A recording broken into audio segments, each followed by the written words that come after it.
The user should start by determining if her hair has been dyed or otherwise chemically treated within the past 3 months. This includes perms or chemically straightening the hair. Weak or damaged hair also spells out potential problems when it comes to bleaching.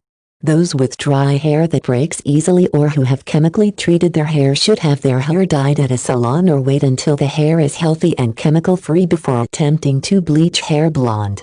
Next, the user should determine what shade of blonde she wants and what shade of hair she has. If she has dark brown or black hair, it's best to let a professional either bleach the hair or give the user recommendations of what colors will not work. Going from black to blonde is not a simple process and often results in an unexpected shade the user may not like. If the user only wants to lighten her hair, she can simply bleach it and see if she likes the results. If she wants a different shade or does not like the results after bleaching, she will then add the blonde hair dye of her choice after the bleach. When bleaching and dyeing hair, it's important for the user to follow the instructions on the box.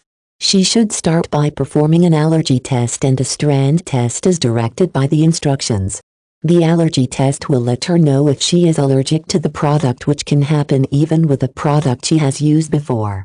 The strand test allows her to dye a single strand of her hair to see how long she should leave the mixture on her hair.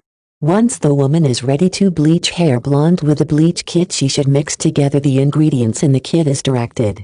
After putting on gloves to protect her hands and wrapping an old towel around her shoulders to protect her skin, the woman applies the bleach evenly throughout her hair.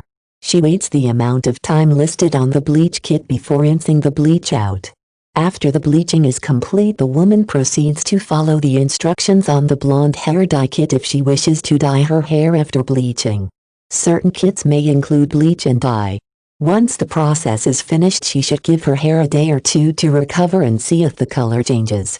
If she is unhappy with the results, she can visit a professional for help with altering or removing the color without damaging the hair and causing it to break off.